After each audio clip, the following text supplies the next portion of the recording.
Thank you, Maceo and Alfredo of East LA Taiko. We'll be hearing more from them later.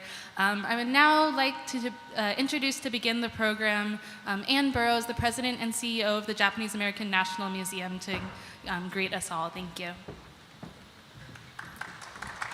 Thank you, Joy. Thank you. Welcome to the annual Los Angeles Day of Remembrance, which we're broadcasting live from JANM.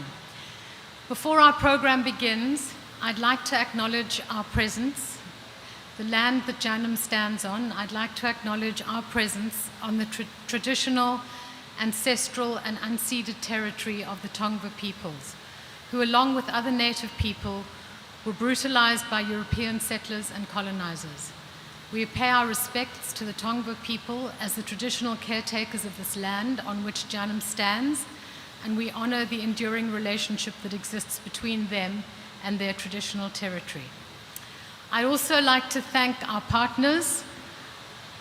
Many, many people have contributed to today that have helped with the planning, and I'd very specifically like to thank our partners in this: Go for Broke National Education Center, the Japanese American Citizens League, the Pacific Southwest District, the Japanese American National Museum, that's us, Little Tokyo Service Center, the Manzanar Committee, Nikkei for Civil Rights and Redress, Nikkei Progressives, OCA of Greater Los Angeles, the Progressive Asian Network for Action and Visual Communications.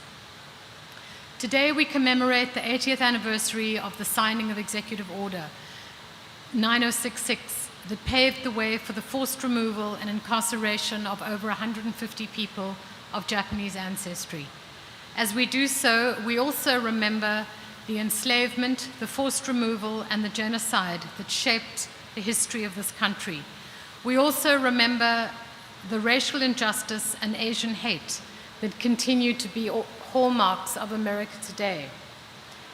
So I'd like to invite you, when you come to JANM, to take a moment to go onto our plaza and look at the Browder Box, an installation by Kobe Kennedy. It's a glass and steel-scaled replica of a solitary confinement cell that stands as an indictment of the grave injustices of the American carceral system.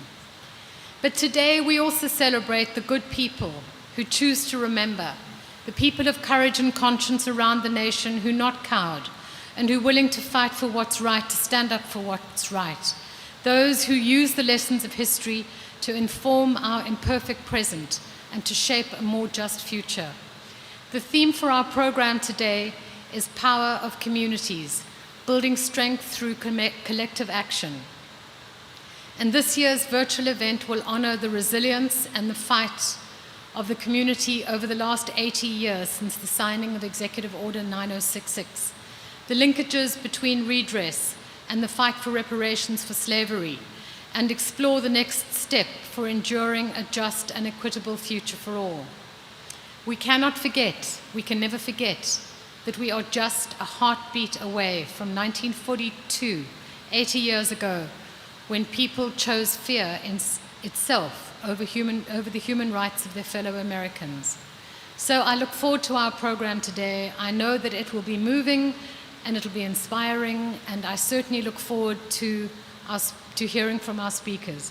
And I'm now happily going to turn it over to Vivian Matsushige on behalf of the 2022 DOR Organizing Committee. Thank you, Vivian, and thank you, everybody.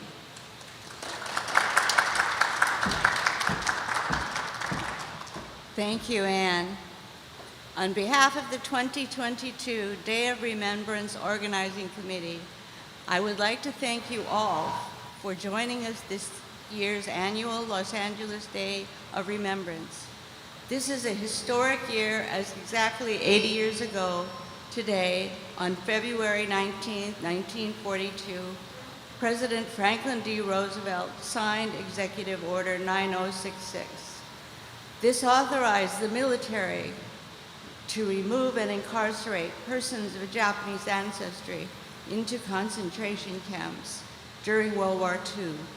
We see this as a pivotal moment when our community's constitutional rights were clearly violated and force us to commit to a collective struggle towards justice.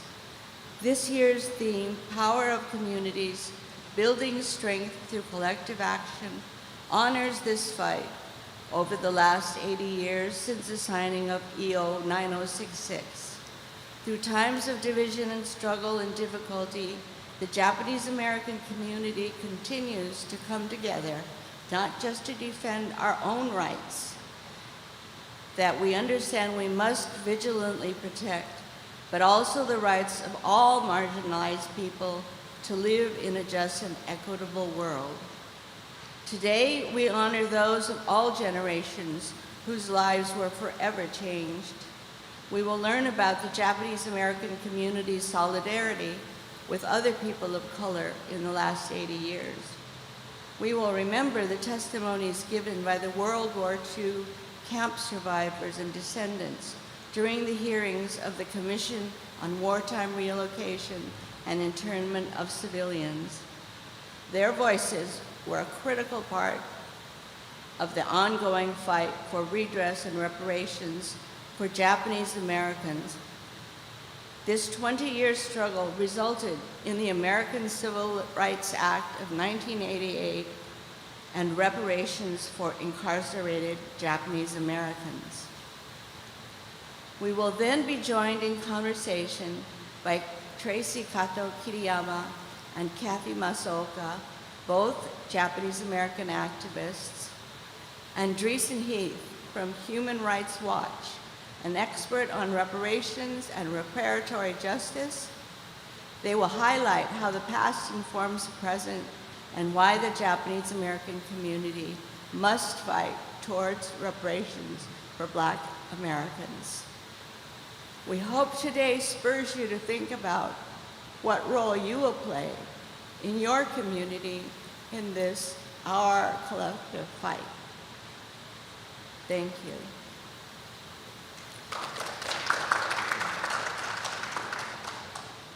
I would now like to introduce again the musicians you heard at the top of the program. Maceo Hernandez is the director of East LA Taiko, the Taiko Center of Los Angeles, and J-Town Taiko Club. He is joined by Alfredo Ortiz, a drummer and percussionist who has played with groups like the Beastie Boys and the East LA Taiko.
Good afternoon. I'm Richard Katsuda with NCRR, Nikkei for Civil Rights and Redress. Our next speaker will be Emiko Kranz, who serves as the director on the board of Go for Broke National Education Center. She is in her final year of the UCLA Asian American Studies, MA, and Community Health Services, MPH, concurrent degree program. Born and raised in Torrance, her Japanese American identity was first nurtured by time spent with following family traditions, and later bloomed into involvement with student and nonprofit organizations as an undergrad at UCLA. Today, Emiko continues to volunteer with various projects within and outside the Southern Cal Japanese American community. Following Emily, we will watch clips from the August 1981 hearings of the Commission on Wartime Relocation and Internment of Civilians. After 40 years of tremendous hush in the Japanese American community, after the incarceration, former incarcerees were encouraged to summon up the strength and courage to find their voice and speak out at the hearings. For it had been 4 decades of hunkering down, pushing inside their pain, and just trying to survive. But now it was their time to tell that government that had so violated them that it was the government and not Japanese Americans that was guilty of betrayal of our Constitution and the dignity and human rights of Japanese Americans. Following those clips, you will hear Congressman Ron Dellums urging passage of H.R. 442, which became the Civil Liberties Act of 1988. That debate on the House floor took place on September 17, 1987, which was the 200th birthday of our United States Constitution. On such a historic date, with the weight of what the Constitution promised to our nation, Congressman Dellums' powerful and heartfelt words resonated throughout the halls of Congress and helped move the Japanese American redress movement toward victory and justice.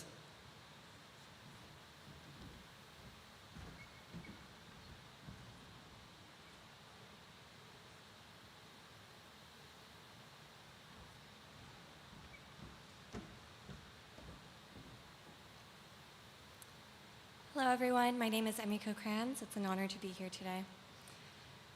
This is a journey of understanding histories intertwined and aligned.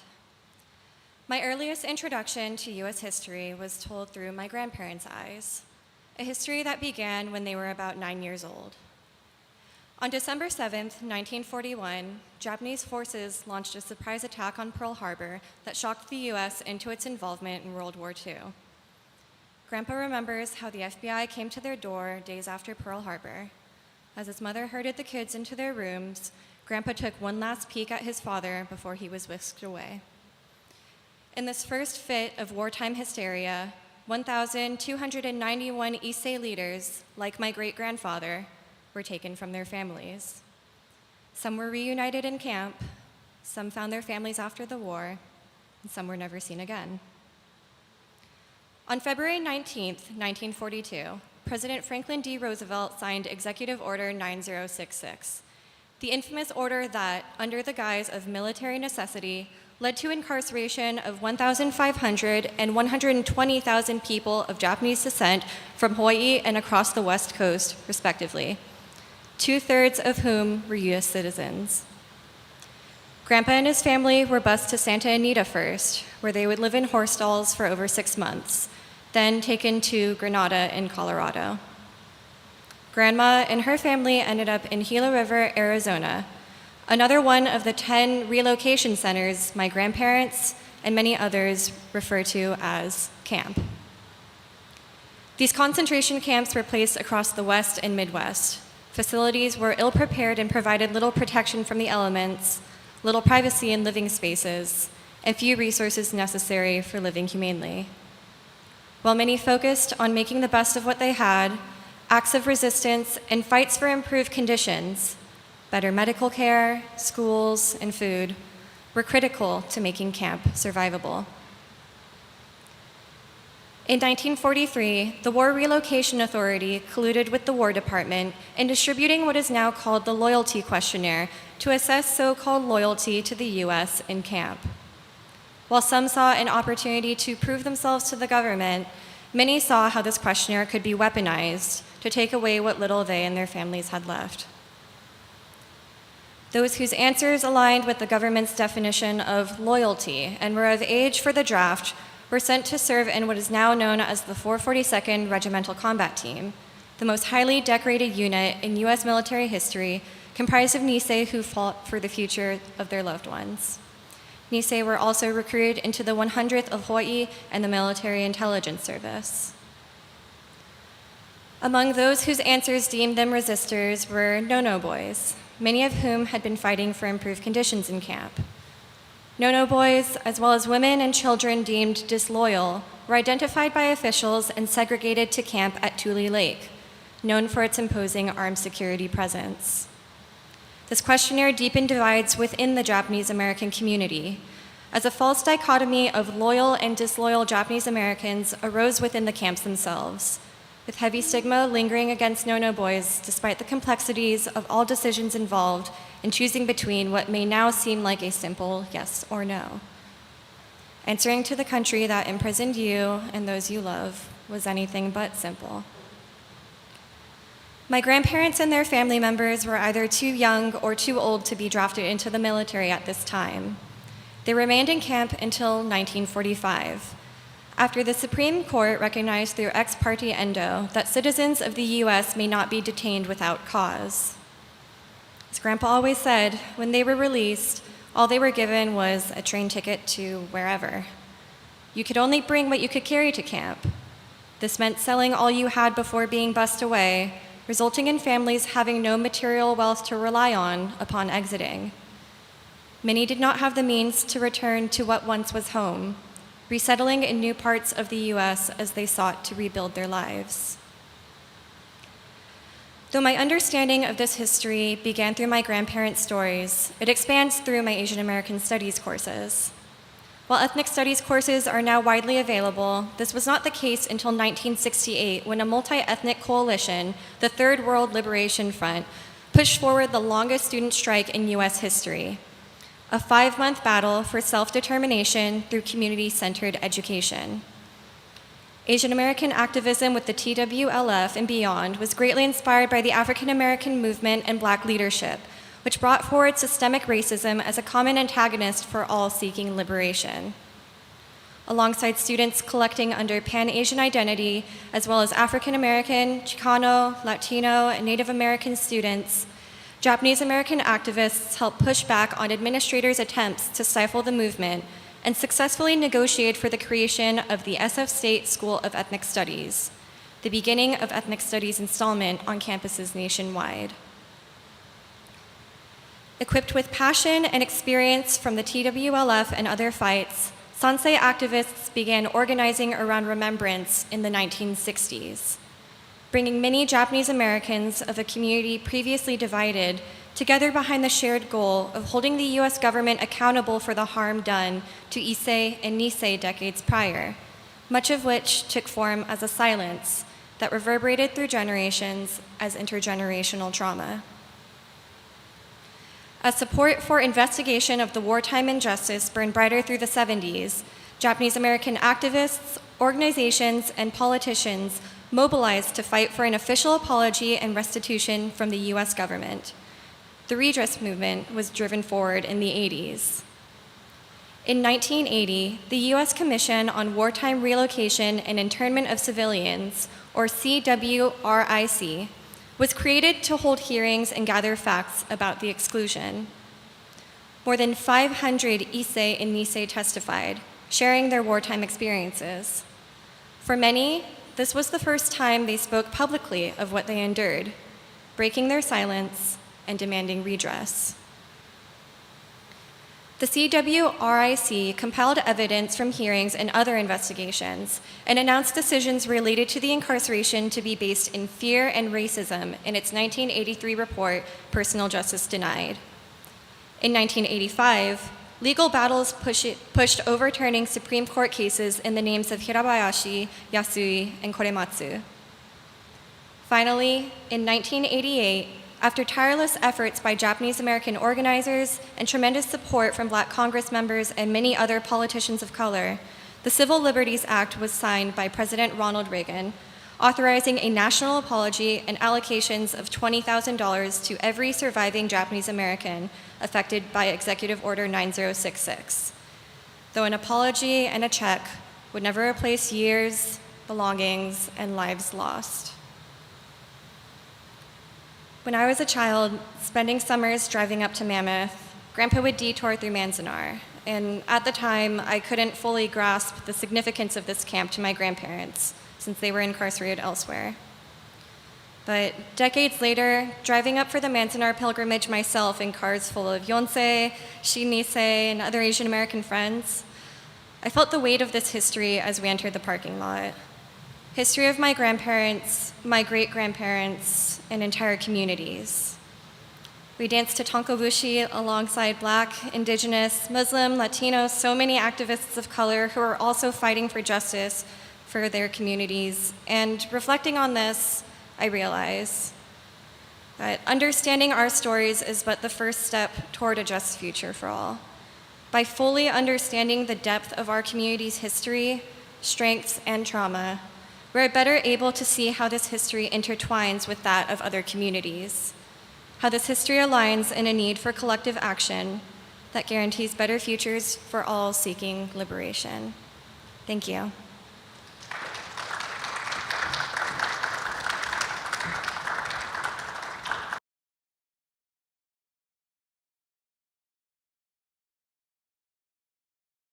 To be fully aware of the far-reaching impact that the concentration camps have had and will continue to have on our youth. Feelings of rejection, alienation, inferiority, insecurity, anxiety are feelings that are much too familiar to our Sansei youth.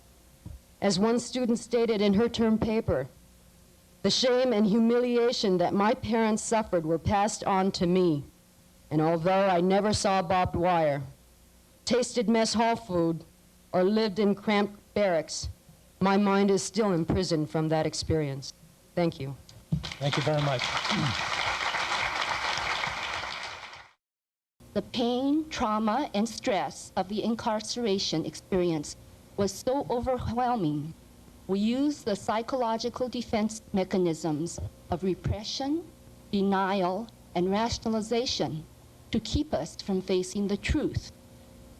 We were ashamed and humiliated. This is the same psychological defense that beaten and abused children use. Our scars are permanent and deep. We were ashamed and humiliated. As a Sansei, I feel the camp has had a definite impact on me, as well as many other Japanese Americans my age. As it seemed, we were always the enemy. Soon, I began to cringe any time I heard the word Japanese. To me, it sounded like an insult. I think the camp's assimilation mentality that says, prove you're 200% American, has caused us to disassociate ourselves from each other. It has created a self-hatred that has transcended 4 generations. This moment in history stands as proof that Japanese are not a passive model minority, that we will stand up for our rights. The measurement and scope of the damages must be determined largely by this commission. Please keep in mind that the real property loss estimates have been grossly underestimated, that psychological, emotional, and sociological damages, 3 years of people's lives, and the violations of constitutional rights are tremendous losses. We demand that the United States government return the 3 years out of our lives. We demand that the United States government mend our family and cultural ties. We demand that the United States government return our Issei parents who died in camp. We demand that the United States government restore our pride and dignity for our years of living under this stigma. But we know these things are not fully realizable. The National Coalition for Redress and Reparation firmly believes that this commission should place the priority on correcting the injustice and to submit the following concrete solutions to Congress. First, we ask the continuing education of the public about the truth of this event so that the American people of today and in the future may learn from and not repeat past mistakes. Second, we ask the Commission to recommend whatever is necessary and appropriate to overturn the legal basis for the evacuation order so that no branch of government can arbitrarily strip away the freedom and civil liberties of any group of people. Third, we insist that the government include those of other races and nationalities who suffered similar unjust actions of the government, including the Aleutian, Pribilof Islanders, and Peruvians, in our pursuit of redress. Fourth, we ask for a community fund to help compensate for the sociological damages done by the evacuation. And most importantly, we strongly call for direct monetary compensation to each victim of the concentration camps or to their heirs who were affected by Executive Order 9066.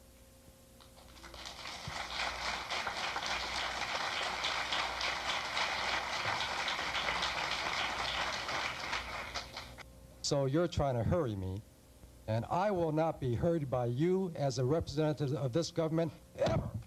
Well, the brutal action taken against us loyal citizens. My blood was burning with agony and frustration. I was so disgusted that I requested for deportation to Japan, a country I had never seen before. I now demand a monetary compensation of $1 million from the United States government. I also demand a monetary compensation of $500,000 each to my 5 children. I feel this claim is reasonable. Yes, we have been quiet, otonashi, but not anymore. We have become the opposite, yakamashi.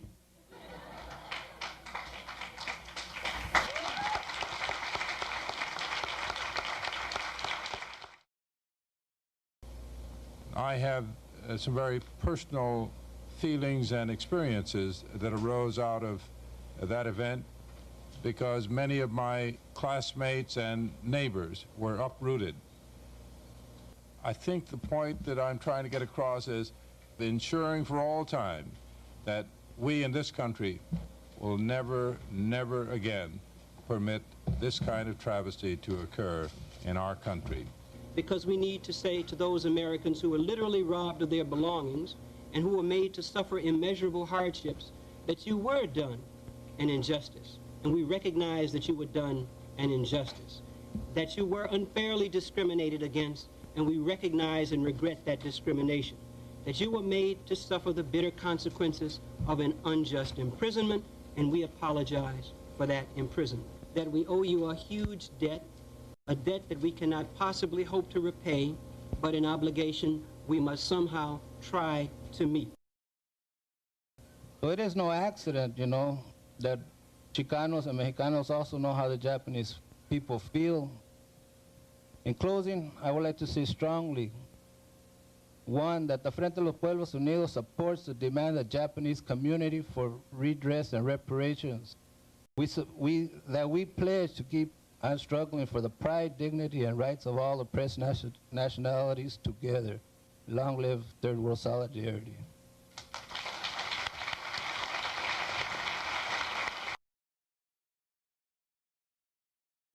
So I do recall the war and felt the war through the body of a child and saw it through the eyes of a child. My home was in the middle of the block on Wood Street in West Oakland. On the corner was a small grocery store owned by Japanese people. My best friend was Rollin, a young Japanese child, same age. I will never forget, Mr. Chairman and members of this body, never forget, because the moment is burned indelibly upon this child's memory. 6 years of age. The day the 6x trucks came to pick up my friend, I would never forget the vision of fear in the eyes of Roland, my friend, and the pain of leaving home. My mother, as bright as she was, try as she may, could not explain to me why my friend was being taken away as he screamed not to go. And this 6-year-old black American child screamed back, "Don't take my friend." No one could help me understand that. No one, Mr. Chairman. So it wasn't just Japanese Americans who felt the emotion, because they lived in the total context of community. And I was one of the people who lived in community. And so I would say to my colleagues, this is not just compensation for being interned. How do you compensate Roland, 6 years of age, who felt the fear that he was leaving his home, his community, his friend, Ron, the black American who later became a member of Congress, Roland, the Japanese American who later became a doctor, a great healer.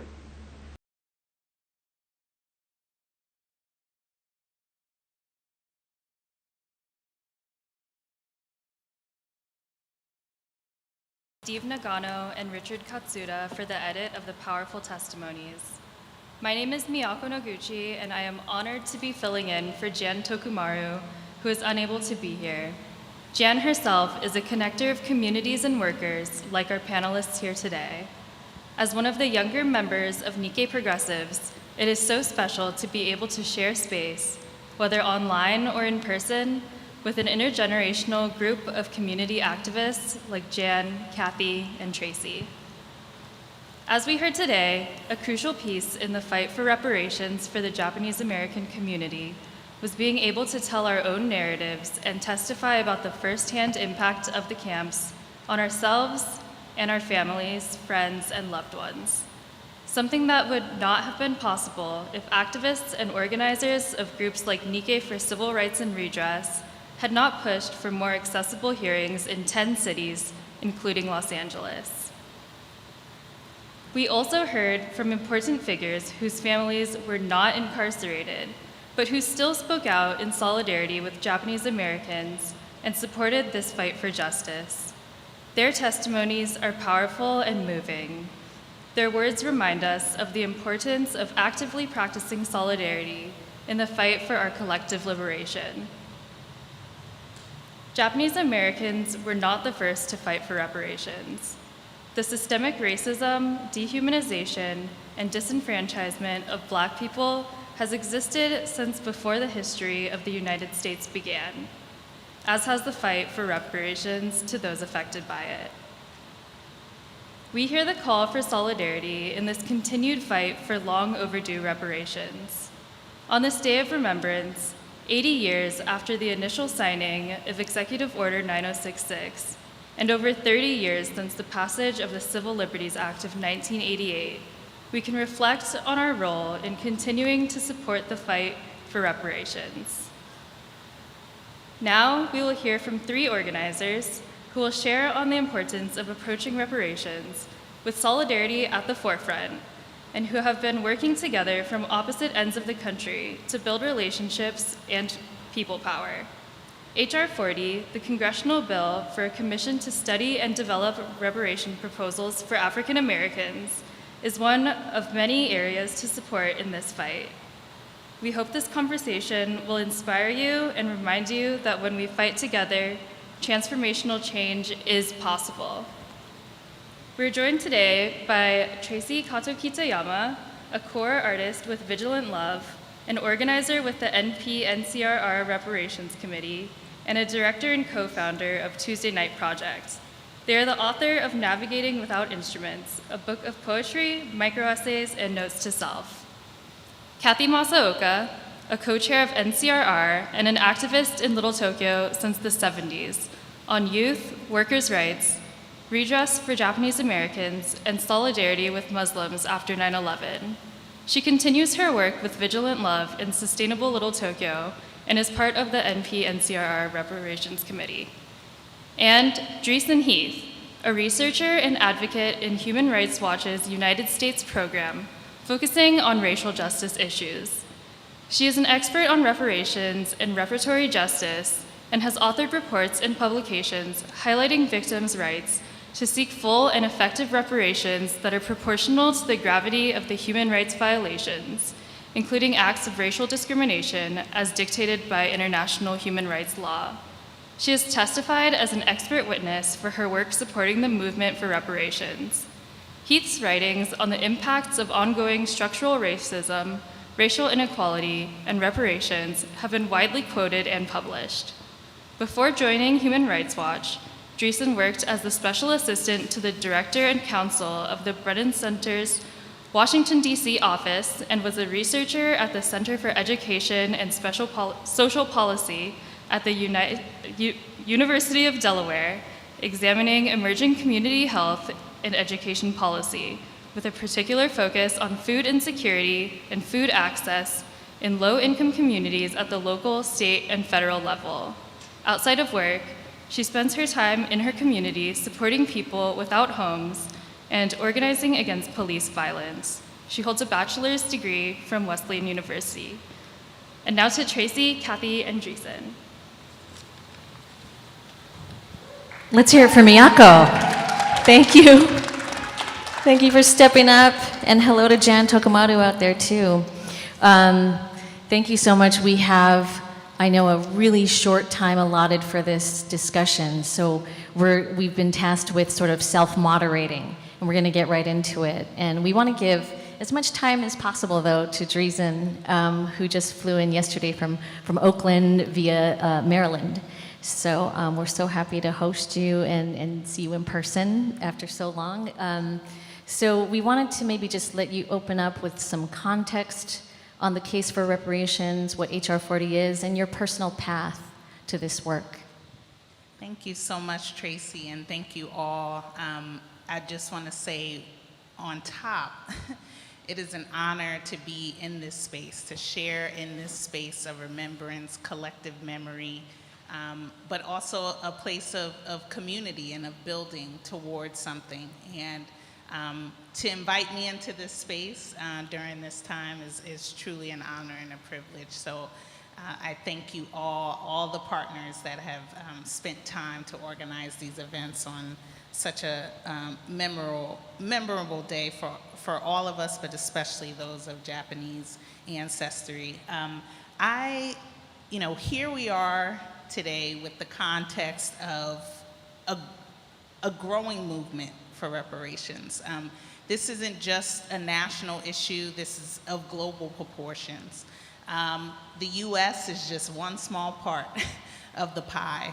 And we have, within our context of building together virtually over the last few years, we've hit almost an apex, right? Where we only have an opportunity to either go over the mountain or come back down. The optimism of the collective building that we've all done over these last few years feels like we're going over that hump, right? HR 40, the Commission to Study and Develop Reparations Proposals for African Americans Act, first introduced after the Civil Liberties Act passed, because the late Congressman John Conyers said, well, if the country is ready to not only acknowledge an atrocity, but also provide some type of redress for it, then maybe the country is ready to deal with centuries of dehumanization and enslavement and forced labor and racial discrimination. And so here we are today, 30 years HR 40 has been in Congress. We have 217 votes, folks, and you know what that means? This bill can pass in the House.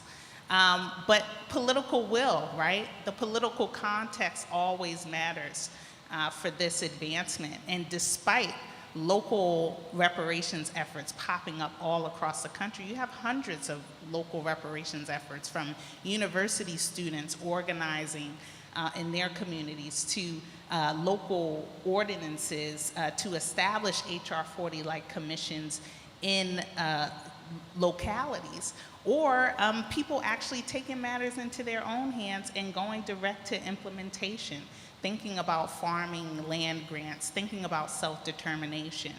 And so you have this groundswell of support in this movement that has clearly spoken to the moment and what is needed, right? Anyone who shares, you know, a pain, injury, right? We're here because we're remembering a collective trauma, a collective injury that we are continuing to heal from. Reparations in that process allows you to move forward without repair, like an injury that you may have, right? You need to rehabilitate. If you don't, your injury worsens over time. If you neglect that injury, it may cause other complications in your body. That's the same thing with the injuries of racism. That's the same thing with the injuries of settler colonialism. If we do not patch this up to move forward, we can't have these goals of reconciliation and equality. We have to patch it up and then build towards equity. You cannot do that without reparations. So I am, you know, really moved by all of our collective action, our journeys. You have survivors and descendants in Tulsa mobilizing for national attention and action, both at the local level. One of the worst race massacres in this country's history has never been compensated for. Only one race massacre in Rosewood, Florida, which happened 2 years after the Tulsa race massacre, is the only race massacre ever compensated. You had hundreds of those. You had thousands of racial terror lynchings. You had 256 years of forced labor. You had a Freedmen's Bureau that was created after enslavement ended to give relief in food resources and maybe a wealth consortium for freedmen to rebuild their lives. That only lasted 3 months because white politicians in DC corrupted that bureau. All of this rebuilding, the war on drugs, mass incarceration, continuing employment discrimination, police killings, all of this cannot be disconnected from the legacy of enslavement. So we're dealing with not only the traumas of the past, but also very much of these reinforced practices that are embedded in every institution, every law, every policy that governs this place. And so we're building. We continue to build regardless of whether the political will is there or not. It's unfortunate that there continues to be compromise on our backs to avoid this reparations process. It's saddening that we choose symbolic measures over actual tangible changing of material conditions. You know, the passing of the Juneteenth bill, making that a federal holiday, if you think deeply about what that might mean in the context of the height of the reparations movement, that's the government's way out of passing HR 40, right? The government will also have more ways out of passing HR 40 with other symbolic measures. You got Harriet Tubman on a $20 bill. You got Maya Angelou on a quarter, right? But my dollar still is 64 cents to the white man's dollar. So all of these, you know, we're trying to, again, get the perpetrator to actually recognize and acknowledge and pay for these atrocities. As we saw successfully that movement happen in the 80s, and all that we have to learn from that, which I think we continue to take lessons. But the power of testimony, the power of being able to say out loud what has happened and how we can change that trajectory for future generations is really, at the heart of what we're doing here.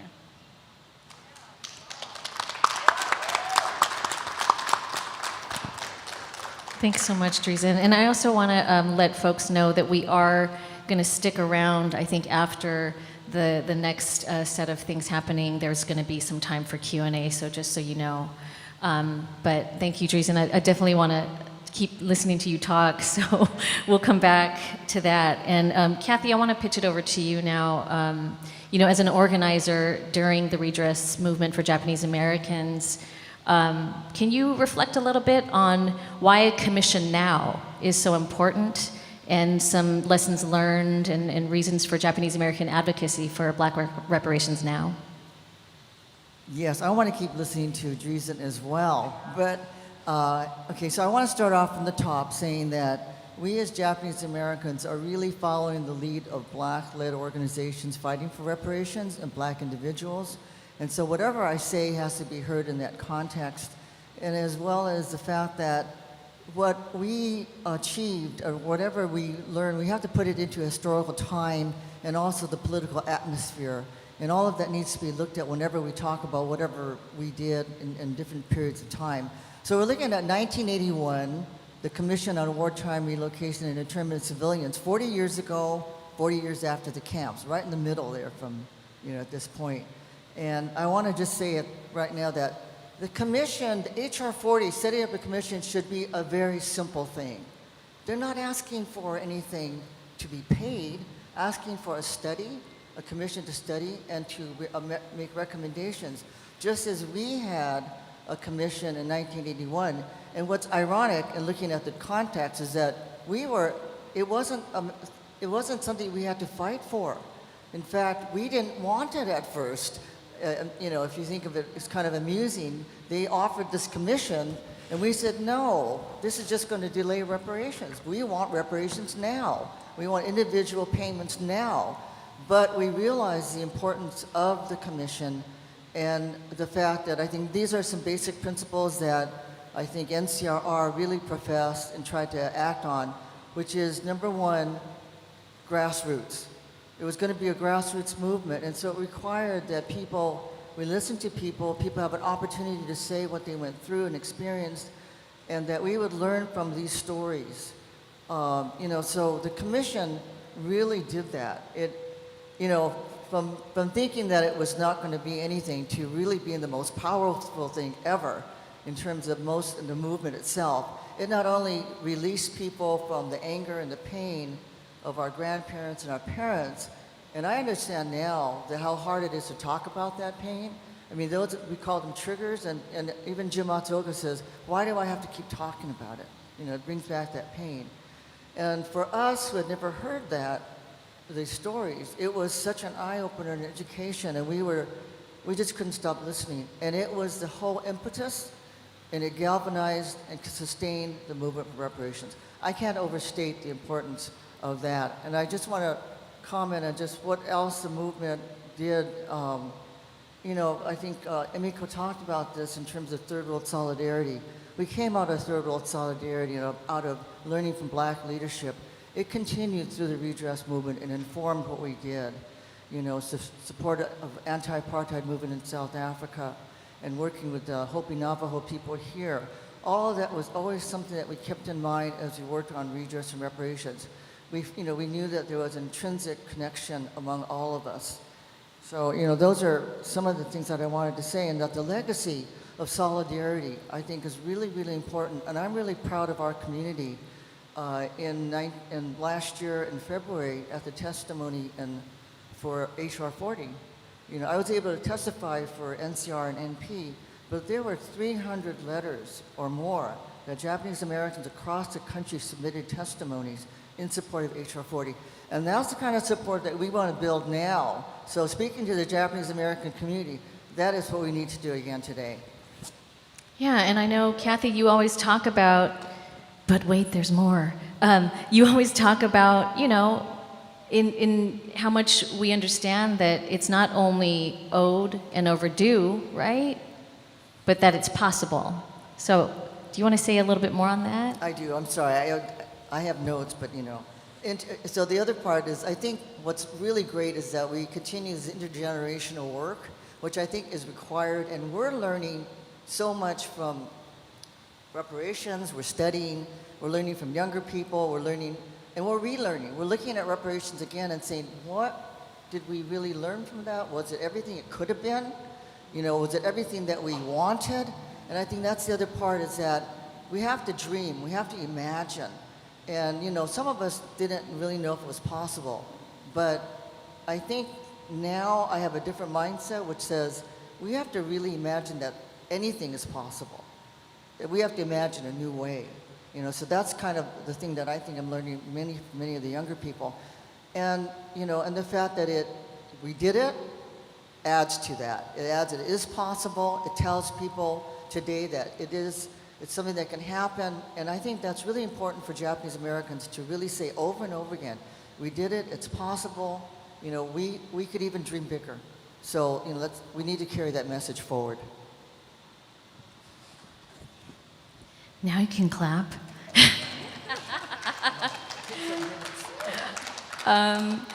I think, well, earlier in prep, Kathy, you were asking me to think about sort of the impact of seeing the footage. Yes, Tracy. Okay, so we had this plan, but Tracy is one of the middle, sort of like the middle of all of us. There's almost like 3 generations in a way here. Oh, for sure. Tracy's always been the bridge builder, and she's learned a lot from, I don't know, she put herself in a position to learn a lot by listening. But the commission hearings were really impactful for Tracy, and as you all know, she developed a performance piece called Tales of Clamor. And she really brought so much insight to it for many of us, but I think it's even more meaningful now. So Tracy, why don't you tell us why it affected you so much? Yeah, well, it was actually in this museum. There was an exhibit. I think I was like just out of college or maybe in college, and there was this little monitor, and they were looping footage of the 1981 CWRIC hearings. And I never saw anything like that in my life. And I just stood there for I don't even know how long. I kept watching it over and over. And I was really struck because I saw people who looked like my aunties and uncles, right? They could be my parents, they could be my grandparents, and they were pissed, you know? They were angry and emotional and articulate and eloquent and speaking in public. It was mind-blowing. And I just felt like it fought against so many tropes of our community being just totally submissive and quiet and not standing up. And I also saw, you know, folks from so many other communities also stepping up and standing alongside our folks. And so I think there were 2 big things about that. It was, you know, breaking silence in community and the power of that, and the solidarity that it took. I think I was also struck because I was watching this probably, I guess it was like in the mid or late 90s, and, you know, I had studied a lot about the movement, right? Black Power movement, the Brown Berets, the Asian American movement. And I realized as I watched this footage and then sought out more of the organizers, many people in this room of NCRR, that the movement didn't end in the 60s and 70s, and it wasn't in this vacuum, and that it was living on in the bodies of folks who didn't ever stop being activists, who never stopped organizing. And that was huge for me. It was really life-changing. And so I think with that, you know, I want to start pitching it back to you, Dreesen. I think a lot about, as we're coming towards this day and talking about different issues that are happening in the world, and I kind of think like, whether it is we're talking about the case for reparations, the case for abolition, whether we're talking about the rise in anti-Asian hate and violence, that those are all part of the same spoke of the same wheel, right? It's all part of the same spoke of the same wheel of white supremacy. These are all manifestations and they're all tied together, right? And so, you know, in thinking about even just a few minutes before when we were in sound check and when the windows were opened up and you could see across the way the Nishi Buddhist temple, I had wondered if you had seen the photographs after Executive Order 9066 was established. And this was one of the sites where, just outside this building, up against that former temple, were hundreds of people who were lined up, hundreds of packages that they would carry as they would load buses to be taken away to who knows where.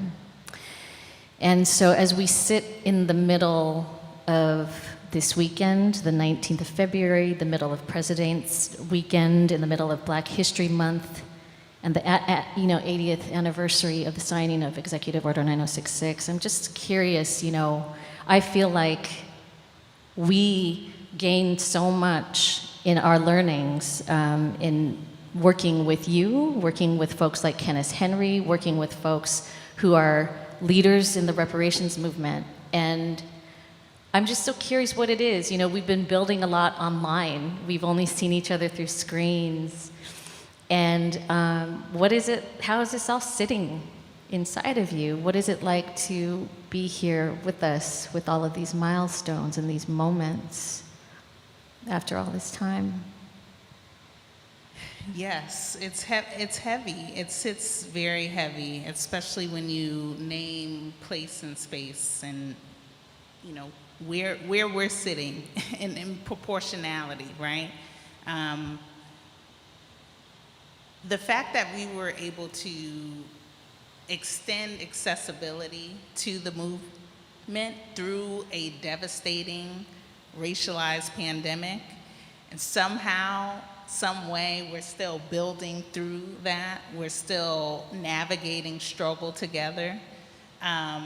And then to be able to be in person with you all, one is a gift. No day is promised. That's how I look at life. That's how I, structure my day. So, you either give it all today because you don't know what tomorrow brings. And so to be in the presence of this community today, to feel this energy live, I'm not sure I have all the words right now. It's a feeling I'm feeling right now, like through my body, very visceral. But it reminds me of, they come after Tracy, they come after Kathy, they come after Mia, they're coming after me, Our humanity is interconnected. I cannot see, the outcomes of your life and your struggles as different from mine. We're in a generational, defining moment here, again, at this apex where we can either come back down or go over the hump. And, unfortunately, as much power as we built, we feel like we can go over that hump. And the structures of oppression, the structures of imperialism and militarism is pushing us back down that slope. And so how do you fight that, right? It's this space here.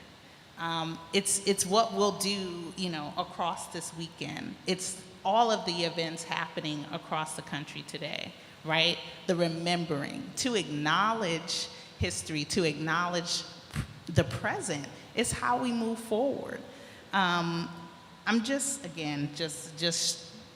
really, really honored to be here, but really want to emphasize the importance of building and organizing. We cannot intellectualize our way out of this. We have to share struggles. We have to be willing to learn and unlearn. We have to be willing to, hash it out. I don't agree. We're not all homogenous in this. We all bring a certain experience and value to this space, which should be reflected in the work, right? Which should capture as many people as possible in any type of not only movement building, but this ultimate goal of claiming and demanding and receiving reparations, right? This is a precedent well set even beyond prior to the Civil Liberties Act passing. Nothing has ever been achieved in the US specifically without multicultural, multiracial, multi-ethnic, multi-generational work. And so we have to continue to build on that. And I'm just, again, incredibly just moved to be in the space and to collect this energy, right? We can collect this energy, store it, because we got a lot of work to do. We got a lot of work to do. Yeah, and on that note, I know that we just have like just a couple minutes left, but I'm sure people are always wondering, right, like calls to action, and so what do we do, right? This is a really critical year, and everything with HR 40 is going to reset, as Dreesen was talking about. 217 votes, right? 195 or 197 co-sponsors at this point. But if it doesn't get a vote on the floor, it resets on December 31st, yeah? Yep. So this is a make it or break it time. Do you want to close on any thoughts to keep us going on that? Sure. I mean, you know, the action starts here. It starts in your community, right? You have the impacts of gentrification. You have the impacts of redlining. You have the impacts of highway construction in this area today, right? But you also, that feeds into the national conversation. I pause because there's so much emotion that comes into investing in something that you also have a personal stake in. A story of Black reparations. I'm a Black woman, a descendant of enslaved people who I can't connect all the dots, right? If and when reparations are administered, I'm not sure I'm going to be able to find the papers in my family's, catalogs and basements to prove that my family was impacted, right? I mean, destruction of records was also part of dehumanization. Who's to say my family even has records when they weren't even counted on the 1870s, prior to the 1870 census? I think about those things while we're in constant motion. There is an opportunity not only to, continue to put pressure on House leadership who have, when we talk about House leadership, we're talking about Speaker Nancy Pelosi. We're talking about the majority leader, Steny Hoyer. We're talking about the majority whip, James Clyburn, who all have the power to move this forward and who have all verbally and publicly committed to advancing this, including the President of the United States, and his vice president, who was the Senate, was an original Senate co-sponsor of the Senate companion bill. So you have people who are selling, a reparations study, a reparations process to get votes, but not to actually, follow through. And we have to hold them to their public promises.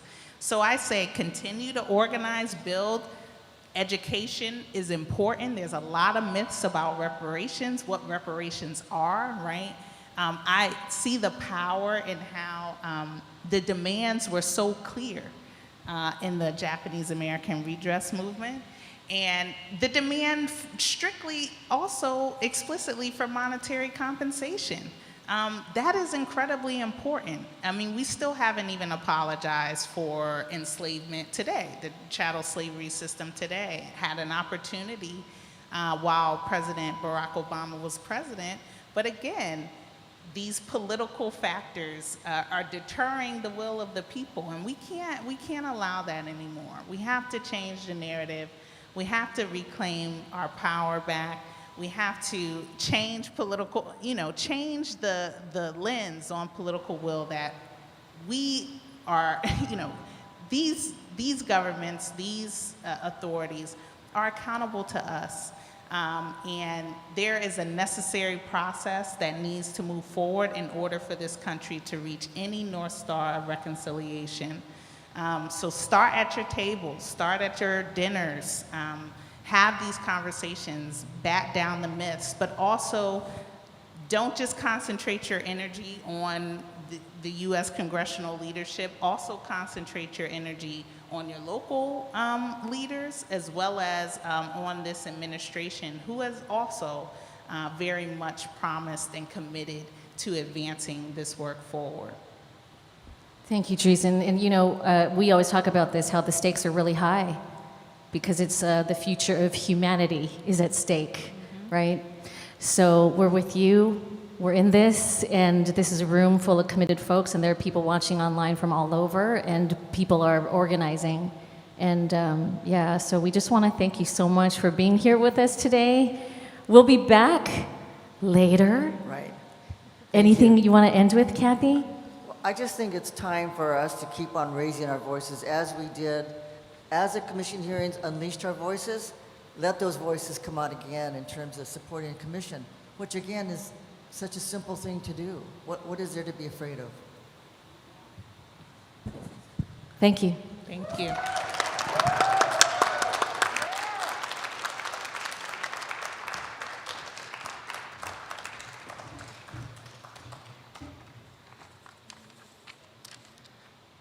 Well, first I want to say thank you so much to Tracy, Kathy, and Dreesen for that amazing and powerful speech. And like everyone here, I'm sure we wish we had more time with them, but as there's many other DOR events and many other things going on today, we'd like to end our program off almost. So let me do that. Hello everyone, my name is Matthew Wisely. I currently serve as Education Communications Coordinator for the Japanese American Citizens League National. And I'm lucky enough that this past year I've been able to return here to Little Tokyo and serve my community as one of the staff reps in the Pacific Southwest District. And part of that honor has been being able to serve on the Los Angeles Day of Remembrance Committee with so many amazing and wonderful people and organizations. As you've heard throughout the program, this year, 2022, serves as an especially important year in our remembrance of the incarceration of our community during World War II. It was 80 years ago today that the Constitution, as infallible as we were led to believe, failed us. And by the sweep of President Roosevelt's pen, our parents, grandparents, and great-grandparents, alongside 120,000 other persons of Japanese ancestry, were relegated to suffer the humiliation and trauma of the incarceration. And we were not the only ones either, as Japanese Latin Americans and Japanese Canadians suffered similar fates. But here we stand these 80 years later, the children, grandchildren, and great-grandchildren of Gaman and Shikataganai, of Yes, Yes, and No, No, of Go for Broke, of Resistance, and of Never Again Is Now. We stand here not only to remember those who suffered those years of incarceration, but to continue the fight they began. Not just in surviving the incarceration, but in its aftermath through the push for redress and reparations. While few stood up for us in 1942, many stood up with us in the 1980s as we fought for our campaign for redress. Of the many allies who joined our fight, the African American community was one of the earliest to lend their support, knowing that their own community's history of enslavement, Jim Crow era, segregation, and years of unending inequality was just another example of democracy failing communities of color. But also knowing that the Japanese American fight for redress could serve as a powerful example in the fight for African American redress. And now, over 30 years later, after our fight was won, the African American community still looks for the chance to begin theirs. As Dreesen mentioned, H.R. 40, the Commission to Study and Develop Reparation Proposals for African Americans Act, has been introduced in nearly every congressional session since Representative John Conyers first introduced the bill in 1989, the year following the passage of the Civil Liberties Act. And last year, H.R. 40 for the first time passed through committee to the House floor for final markup and vote. The Japanese American Campaign for Redress, from the CWRIC to the Civil Liberties Act, lasted less than 10 years, while the African American Campaign for Redress, from the first time H.R. 40 was introduced, has now lasted over 3 times longer. It has long been time for action, but now more than ever do we as Japanese Americans need to do our part. As you heard from our speakers, it is now time to strike and use our community's history to help others and to help another community whose campaign for justice is long overdue and who stood up to support us in our fight. we put out this call to action here to all of you. Stand in solidarity with the African American community and all communities of color. Use the story of the Japanese American incarceration and the redress campaign to show that it is possible to make change and to push for the passage of H.R. 40 and for reparations now. We thank all of you in the audience for joining us today to honor and remember while also advocating for change. We want to again thank our speakers, Tracy, Kathy, and Driesen for joining us. We want to thank Emiko Kranz for her history portion, as well as Maceo and Alfredo and East LA Taiko for their performance. And we also want to acknowledge President Biden's proclamation on Day of Remembrance yesterday. On behalf of the LA DOR Committee, I want to thank all of our supporting individuals and organizations, our sponsors, and the Japanese American National Museum for hosting us today. We hope you've all enjoyed the event, and please stay tuned for community updates, followed by a brief Q&A from our guests. If you have any questions, please feel free to put them in the chat right now. Thank you again, and enjoy the rest of your day.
It's going to be my honor and pleasure to donate this flag, this 48-star American flag that's been signed by the camp survivors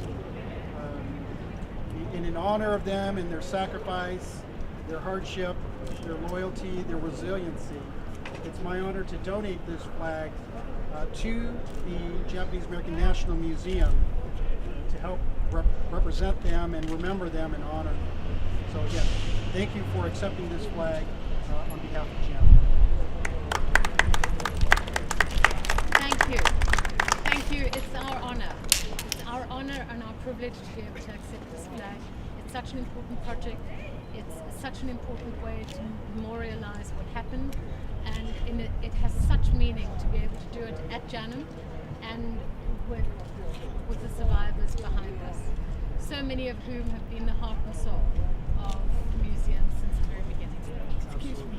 Let's give a round of applause for you guys. Thank you. Round of applause for them guys. Who's got a missing key, gentlemen? That's George.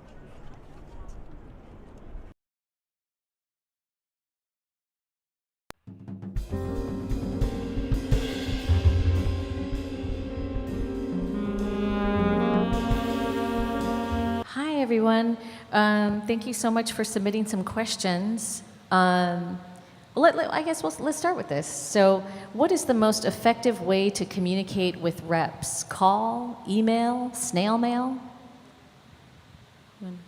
Sure, I'll take a stab at that as, doing a bunch of federal advocacy at Human Rights Watch, not just on reparations. When you do call representatives, their staffers take, note of how many people call and what they call for. I will, just a testament to that was, again, we couldn't even be where we are on HR 40 without the support of Nikkei Progressives, NCRR, JACL, and others, because there was a 12-hour action days that occurred over a week of action that were, very, very helpful and effective in garnering, kind of those slow votes coming in, right? Where we're at this historic number already, but you still need more people to get on the bill. You still need more support. And the calls in particular were incredibly important, especially there were a couple special elections happening where new members were coming on. And it just so happened that week, there was actually a new CBC member coming on. And it was the calls in her office that, people were calling about HR 40 for those 3-4 days, and that got her on the bill. So whether you call, whether you email, if you email, you normally get like a generic address, and sometimes they will check that address box. If you're queued into our coalition, you might get a closer way to get to people email-wise. Snail mail, they still collect mail. Obviously, with COVID, they're still coming back to their districts and also coming into the office, but not as much. So honestly, given the pandemic, digital and phone calls are probably the most effective way. Yeah, and I think in the last HR 40 coalition meeting, Reverend Mark Thompson was saying a lot about how it's really time to take it, way more out into the public, to take it into the streets, to take other measures, right? So there is some very initial talk and discussion about forming a contingent to go to DC to possibly do different things, including meeting and lobbying, but also possibly modeling our own commission and helping to support ways in which testimony can happen and do things without waiting for the commission. So, save your dollars and assess your airline miles, and we'll have more. This is very nascent. I'm almost nervous to say it out loud, but I think we're talking about it. It's being talked about in different parts of the country, and we're just trying to gather around that and thinking about working towards the month of Juneteenth. So there'll be more for sure. I wonder if you want to talk about the California process. Well, I'm not sure if there is a California task force, reparation task force, and they've been meeting since last July. And Don Tamaki is the only non-black commissioner on that task force. And they're getting ready to issue their report in two parts. The first one will be out in June 23rd, near Juneteenth. And so that's one that just really is gathering all of the things that they've learned and putting out the different areas of harm. And a lot of education could be gotten from those reports. There's also another hearing that they're having next week on the 23rd and 24th that it would be good to listen in on. But the other part is that they're going to conduct listening sessions throughout California. And so we are hoping that we can learn from those by sitting in, listening, and having discussions perhaps afterwards. So I think all of it is part of a process. We're looking at local ways, whatever keeps on, building that movement and sense for reparations. All right, so I'll ask, so this person liked the reflecting and relearning about reparations. and asking the question, was it everything it could have been? Can you expand on that? What learnings have been carried on to the current fight for reparations? So I think as we've been studying slavery and its impact and its legacy, which NCRR and NP did before we even started to do anything, we knew that we didn't know anything. We needed to study. Started to think about what was our reparations about. They're talking about healing, they're talking about making things whole, people, restitution, all kinds of restitution, just a whole myriad of things that were a part of reparations, not just money, although it's essential, but the trauma that people have gone through and the healing that's required. We knew that we had trauma as third generation, but we didn't really necessarily deal with that or ask for anything in our reparations. And the rebuilding of our communities, we asked for a community fund, but we didn't really, push for that. And I think the other thing that, the weaknesses that I see now are the education part. It was so small. It was like whatever, 50 million, I can't even remember right now. But if I think about it, it's like if this country were serious about undoing and teaching people about a wrong that had been committed seriously, you would have instituted that education everywhere, right? You're apologizing, you're paying restitution, and you're saying it was wrong, yet you do nothing to educate people. You leave it up to us to write these little proposals for grants. And then where does it go, So that's part of it. And so the rebuilding, so the education fund was key. I think that kind of covers what I felt. June Kizu, you didn't see her testimony, but she talked about things that we wanted. We wanted our East State to be made whole. We wanted our communities back. And she said, I know you can't do those things. And yet I'm thinking, maybe you can. Maybe we should have asked for those things, said, yes, do it. I'll have to review this with other NCR people because I'm speaking individually right now. We have another one here to all. Can you talk more about why it is important for this movement to be intergenerational? Let's see. Okay. I'll jump right in. The movement has to be intergenerational because the impacts of the harm have been intergenerational. We've all experienced it in some form, some extremes. It has not vacated the space. So even the beauty of just sitting in between you two and then me sitting in between all of us is like, we all have different life walks and life perspectives, and we come from different communities, and that's what informs the work. That's what informs the building. And if we don't account for all of those experiences in the methodology, in the organizing, I think you lose a lot of people. You don't account for a lot of people. You leave a lot of people behind. The strength and power to have a continuous story that is not broken up by any entity, right? That is a sacred story that we can keep intergenerationally and then fight intergenerationally. That's something that people can't take away from us. The bond of experience, the bond of, just emotional and physical trauma that is literally built into us. This is a genetic, not only a genetic transmission, but also just a psychological and physical transition that we're all experiencing. So, I value being able to work with people of all ages. I value that the tactics might look different. Each decade calls for a different set of actions. Or a combination of those actions, and you need people to point out the gaps. You need young people into the movement. You need the elders to be the guides, to continue to not only emphasize our oral histories, but also literally show us the way. Show us what hasn't worked so we don't go down that road again. is so important. And everyone in between. It's just so incredibly important. No change has ever happened without it being intergenerational.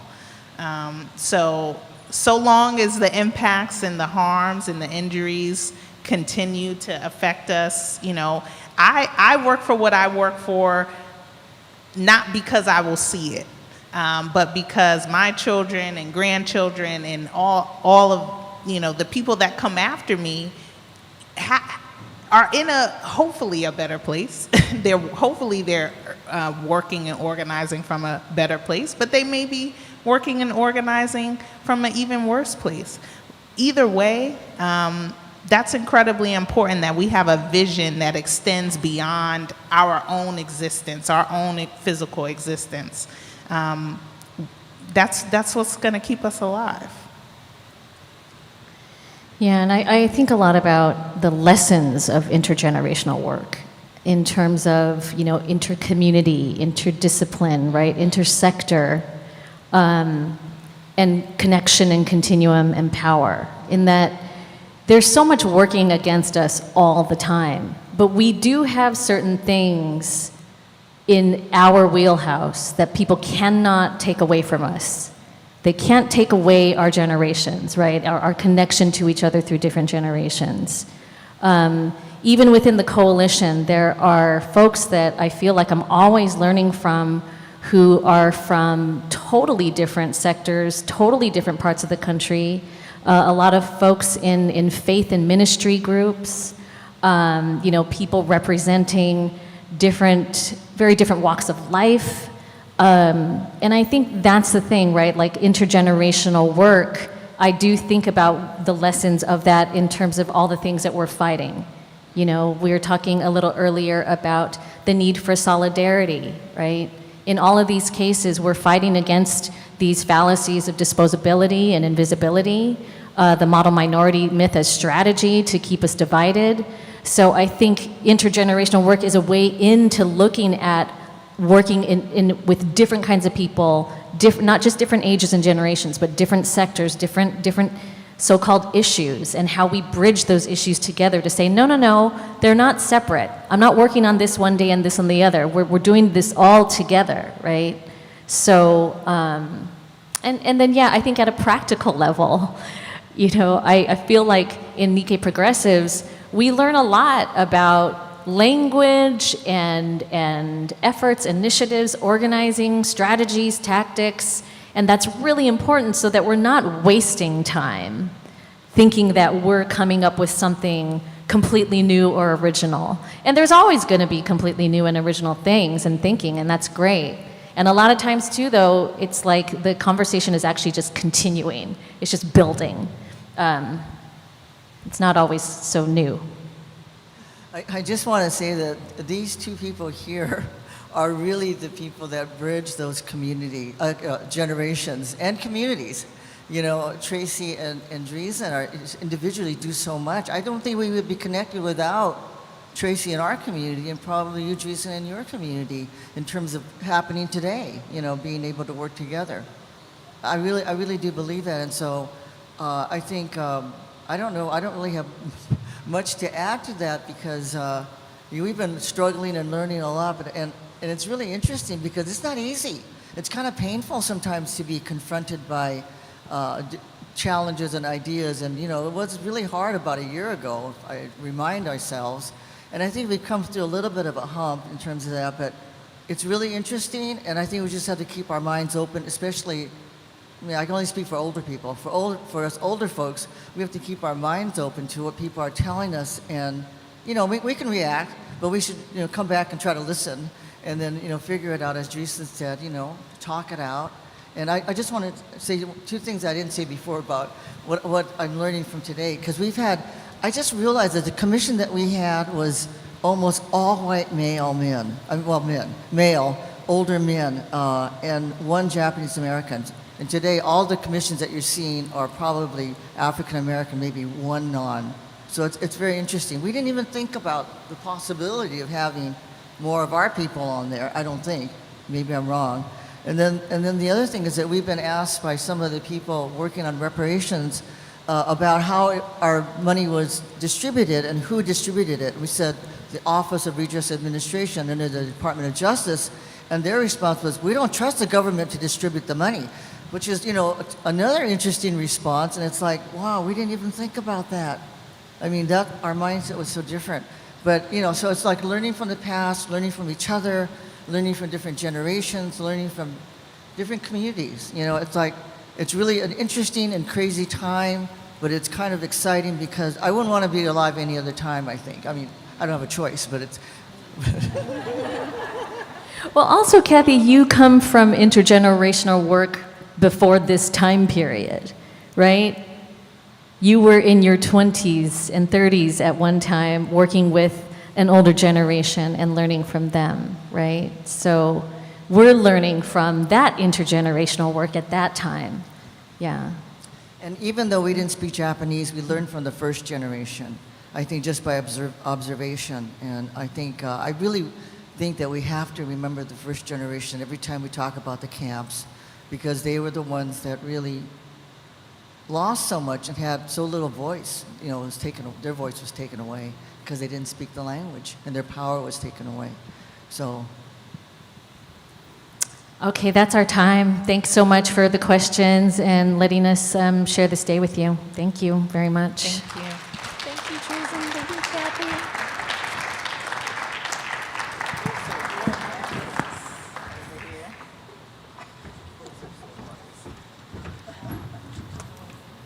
Thank you everyone again who submitted your questions online. We've come to the end of our program for the day. Thank you so much for joining us for this Day of Remembrance on the 80th anniversary of the signing of the Executive Order 9066.